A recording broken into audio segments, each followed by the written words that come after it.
PrymalChaos. Hey guys, PrymalChaos here. Welcome to the channel. Anyone who follows the channel will know that I took about 12 months off. And so anything I say about it was years ago means that there was a gap, right? I'm trying to get back into it. I'm trying to do as much as I can to sort of get some more videos coming out on the channel because I did miss it. I just got real busy. And I noticed that about 2 years ago, I did a reaction to YUNGBLUD's Hated. And I was really taken with it. I thought it was absolutely amazing, stunning music video, but just a really intensely personal piece of art, which to be fair is right up my alley. I really love that sort of stuff. And so, you know, I've always had a cursory eye like cast towards YUNGBLUD, but I've never really dived in because I wanted to eventually get back and sort of do a bit of a deep dive on my channel. And the worst thing you can do as a reactor is get involved in a music community and sort of learn about the artist because it can sometimes spoil your reactions. The flip side is you do miss a lot of context, you know, things that pop up in like, you know, YouTube shorts and tweets and things like that sort of lead up to a release and stuff that can give you more context. But, you know, I've always just I had this like magnetism towards YUNGBLUD. And of course, you know, fairly recently there was the Aussie thing, which has sort of blown him up more so in the public eye. I mean, I know the fans have always been diehard and, you know, with things like Bloodfest, I know about that. I know that he's very big in certain pockets of the world. But I think that really put him on the map of like, to a lot of, you know, mom and pop music fans, like, who is this dude? You know, and suddenly he's singing with Aerosmith and he's singing with, you know, all these classic rock artists are kind of giving him the bona fides, you know, by allowing him into their circle as, you know, doing collaborations and things like that. And they wouldn't do that unless they saw something in him. And I did pick up from the whole Aussie experience, how much Aussie took him under his wing. I know there's a little bit of a backstory there. Maybe you guys can fill me in on that because that was really interesting to me, you know? And I mean, I grew up watching the Osbournes and stuff. And so I know the dynamic of that family. And I know that, you know, Jack and Kelly are kind of kooky people and YUNGBLUD, I mean, if I'm being honest, he is kind of an unusual kooky person. Seems like a total sweetheart, somebody who cares more about people than the average punter on the street does. You know, I think he feels like an emotional connection to his audience more so than most artists do. This is all stuff I've just garnered from the periphery, right? Like I said, I've been keeping an eye on it, but without sort of getting involved. And so I'm here now to check it out. And, you know, the first thing I did was jump on the Discord and say, hey, the YUNGBLUD Discord, say, let me know if I'm getting back into it. I'm familiar with it changes, the live performance thing. I saw that of everyone in the world did. And I saw Hated, obviously, but that's about the extent of my knowledge of YUNGBLUD's catalog, right? What should I do? A couple of people posted Do Zombie. And so here I am, I'm looking at it. And I was sitting here, I searched it in YouTube and I had a bit of a mild panic attack where I'm like, there's two results. There's the one with Smashing Pumpkins and there's this one. And I'm like, oh shit. So I jumped onto the Discord again and said, I need help. And someone named Mads piped up and said, do the original one. It's a cool video. They're both good, but that one has Florence Pugh in it. And as soon as he said Florence Pugh, I'm like, well, I'm in. I'd watch her read the dictionary. She's amazing. One of my all-time favorite actors. But anyway, I've talked way too long, but I just wanted to give you guys some context to where I am, right? So that you understand where this reaction's coming from. I'll probably miss a whole bunch of context. I'll probably miss a whole bunch of things, but that's your job. Jump in the comments, help me out, fill me in. You know, that's the proxy by which, you know, I don't get all of this experience because I stay away from the community for the safety of my channel, but you guys fill me in. That's the deal. If you enjoy the video, jump in and help me out. So thanks again, Mads in the channel, for pointing me towards this one, YUNGBLUD Zombie.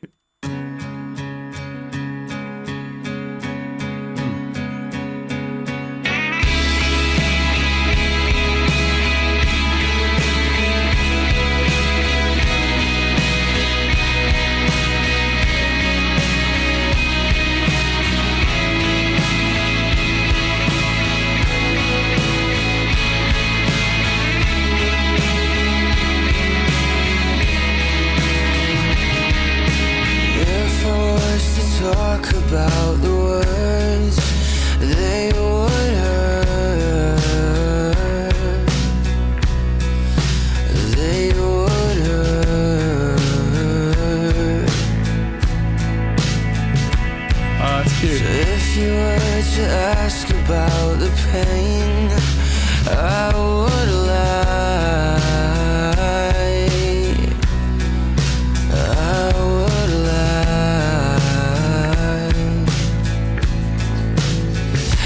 fix my mind. I need time, but it's running out. It's running out. Oh, I know that I can't live without you, but this world will keep turning if you do. Would you even want me looking like a zombie? Would you even want me, want me, want me? Oh, that's cool. We could catch a spaceship to the moon, but we'd crash. It wouldn't last, because the world is just a figment of the fools, a blank stare. They don't care. So say your prayers. You're almost there, but it's running now. It's running out. Oh, I know that I can't live without you, but this world will keep turning if you do. Would you Wait, I gotta check that out. Was that the same girl from before? turn without running out? Oh, I know that I can't live without. I think it's the same girl. Don't do that to me. I know that I can't live without you, but this world will keep turning if you do. Would you even want me looking like a zombie? Would you even want me, want me, want me?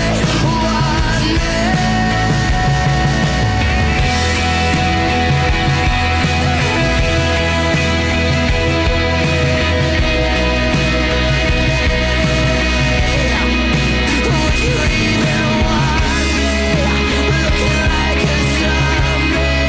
Would you even want me, want me, want me? Oh, I don't know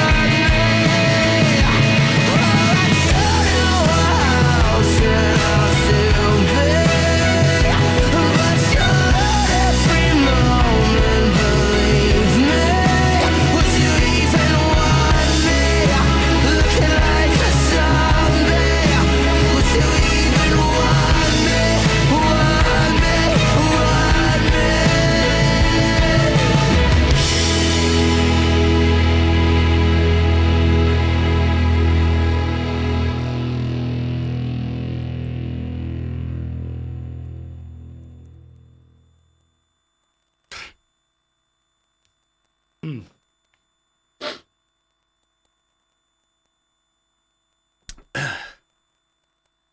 I get it. It's weird. I hate when this happens. I had a whole laundry list of things I wanted to talk about, and usually I'll stop the song and I'll go back through it and I'll sort of analyze things, because that's better for the algorithm, to be honest, to avoid copyright strikes and things like that. And honestly, I don't know how this one's going to go. I've never sort of, it's been a while since I dealt with YUNGBLUD as an artist for, copyright and YouTube sort of things. But I had all this stuff I wanted to talk about like the nature of the song and the production and things like that. But it just all goes out the window when somebody emotionally connects with you in a way. And this is why I love doing this, because I'm the kind of person who usually sees music on a pretty ephemeral level, because as a musician, you think about things like, oh, I like the chord structure on that, or wow, I really like how that person's hitting emotionally, vocally with that chorus or whatever. But you tend to become super analytical of music rather than just letting it touch you. It's the burden of being someone who plays music. And when I do reactions like this, I'm listening to it in a completely different way. And that is focusing on analyzing it deeply and critically, more so than I would if it just came on while I was in the car, or if I had my headphones on and YouTube, Spotify just picked that particular song or whatever for a playlist. And so it allows you to engage with it in a way that I normally wouldn't. And boy, what a piece. I mean, one of the things I wanted to mention was this is a standard dyed-in-the-wool, diatonically written pop song, right? The chord progression, there's nothing unusual about it. Every moment of this song is 100% predictable from a songwriting perspective. And, you know, I just did a video about a song Ren did with Chris Webby literally 10 minutes ago. And I was talking about the blues. And as a young man, I was kind of a bit ignorant. And I said to somebody, why do people still play the blues? It seems like everything's already been said. There's a small box with which to work in with blues. You play the blues scale and you master the blues scale, and you can only do so much with it. It's like 8 notes. And you know, people sing about the same kinds of things with blues, and you know, there's only so, if you go to see a blues show, you know what it's going to sound like. There's no surprises. But that was the ignorance of a young man who doesn't understand art.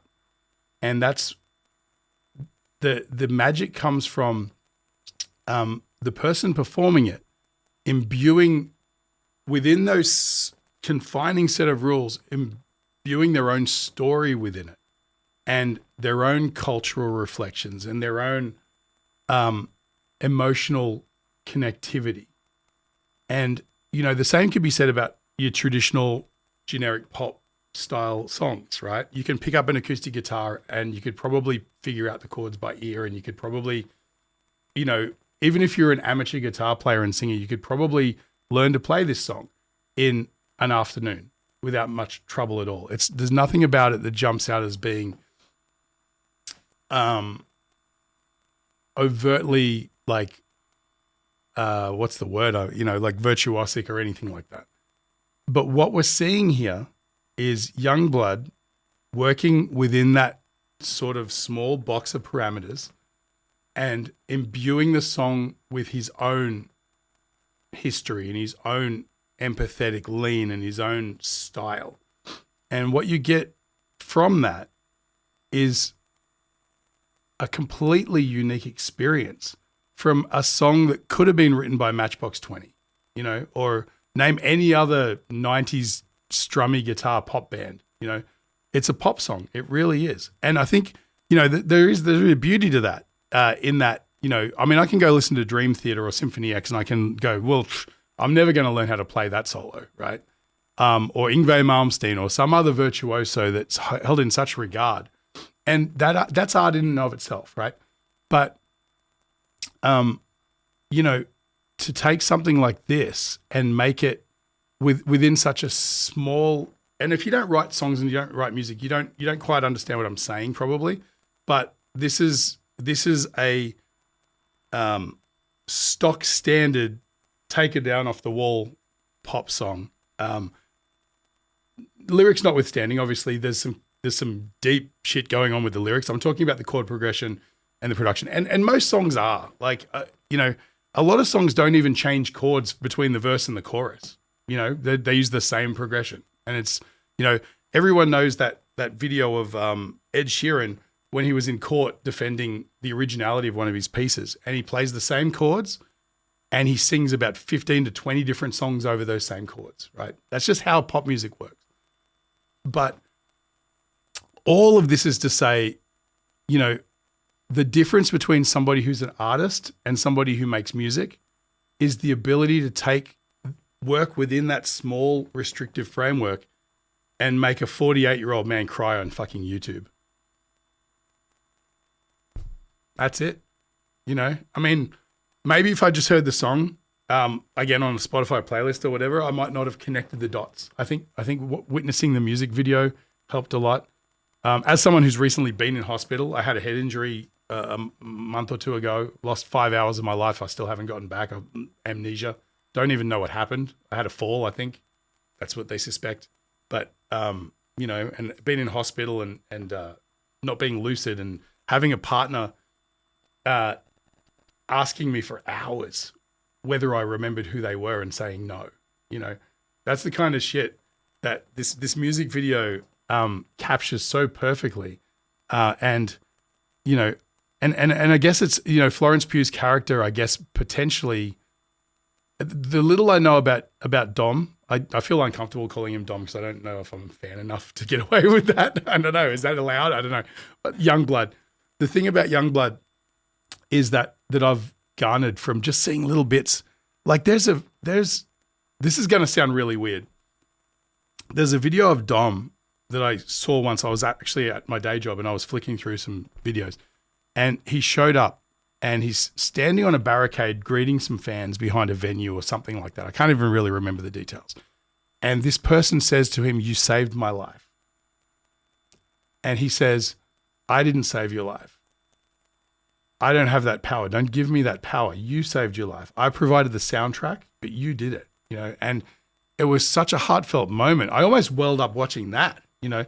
And it's funny because based on that, I've been doing a bit of writing lately, and I saw that moment and I was so taken aback by it and how it sort of gave me this weird analogous connection to somebody like how Jesus is perceived, right? Benevolent and worshipped, but still benevolent enough to see that they're not worth worshipping. It's this is just who they are, you know? I wrote an entire screenplay based on that, which is, you know, maybe it'll see the light of day. God, it'd be amazing if Dom could play a role in it. Having said that, my screenplay takes it and spins it on its head and makes it very dark, right? It's more of a facade sort of a situation, but it made me think, seeing Dom's heart being so pure and earnest, it made me question, like, what if this was somebody who didn't have pure intentions? What would that look like? And then from there, I extrapolated out this entire sort of drama that involves gods and rock stars and things like that who don't have great intentions, you know. But like, it's almost like he was so pure, he reminded me that there's people who aren't, and I wrote a movie about it, you know. So, boy, if anyone knows how I can give him the screenplay, that'd be insane. But anyway, whatever. This is the difference between an artist and a musician. And, you know, and again, I don't know, maybe Florence Pugh is a friend and she did this as a favor. Maybe it was a choice. I don't know. Tell me if there's a backstory to that as well. But nobody could have been a better choice, because as beautiful as Florence is, she does have an everyman kind of an appearance. She can look like a nurse. She doesn't look like a Hollywood supermodel dressed as a nurse. She looks like someone who could work in a hospital. She'd be the hottest chick in the hospital, but she's, you know, but she's like, she's such a nuanced performer that there wasn't a second there I didn't believe everything she did. And there was no moment that was overt or over the top or felt forced, or like the director said, "Hey, can we get one where you do this?" She looked like she was living in that experience. And, you know, he's right. I mean, healthcare workers are angels. You know, I witnessed that recently, you know. I mean, there's people there who cash the check and do the job, but there's also people there that seem genuinely concerned with me. And particularly when I wasn't doing well, like they were going to intubate me because I wasn't breathing properly and things like that. And, you know, I didn't witness any of this. I have no memory of any of that section of that day, right up until, like, the accident happened at about 2 PM, and I don't remember anything prior to like 7:30 at night. But I've been regaled the tale of what happened when I was out, and people were genuinely worried about me, you know, in a place where this happens every day. And I don't know how people have that emotional capacity to continue to have that level of concern when it's just part of your everyday, you know. They're a different kind of people. They really are angels. And seeing the contrast between different experiences in this clip is what actually caught me emotionally. And the other thing is too, I've been pumping, if you've ever seen the show The Pit, it does more so than any other TV drama ever give you insights into what it's really like working in a hospital or being in a hospital. And there's, you know, every one of the characters in that show is basically a Florence Pugh here. And so that's in the back of my mind, and my own personal experience in the back of my mind. And YUNGBLUD just creating this masterpiece of emotional connectivity is in the front of my mind, and everything just coalesces into an emotional experience. And, you know, the last one, Hated, was a completely different tangent, and it was extremely personal and emotionally driven. But boy, did that rocked my world as well. You know, go back and check that one. I'll probably link it at the end of this video if I remember. But, you know, I mean, I could talk for days about the chord progressions and the choices in the lyrics and things, but it's not necessary. You guys know all the words already. Half of you probably know how to play this song on guitar already. I hope what you got out of this reaction was maybe a connection with me seeing another person reacting maybe the way you did when you first saw it. I don't know. That's what we want to do. We want to give you the experience that a lot of times when you see a song or a piece of music that you fall in love with, you're always chasing the dragon of experiencing it the same way for that first time. And that's why it's so important that, you know, people get really upset when they realize a reactor is faking a first time reaction. So, you know, that's why the importance of a reaction, you know, being authentic is so heavy, because we want to give you back that experience of you the first time you had an emotional connection to this song. And, you know, maybe it wasn't a tearful one, maybe it wasn't anything, but boy, oh boy, I was trying to keep it together during that and I just couldn't. Anyway, I've talked too long. Thank you so much for checking this out. You know, I hope you enjoyed the reaction. I certainly really enjoyed YUNGBLUD. This zombie video was, you know, absolutely wonderful. Thanks again, guys. I'm PrymalChaos. I'll catch you in the next one. Bye.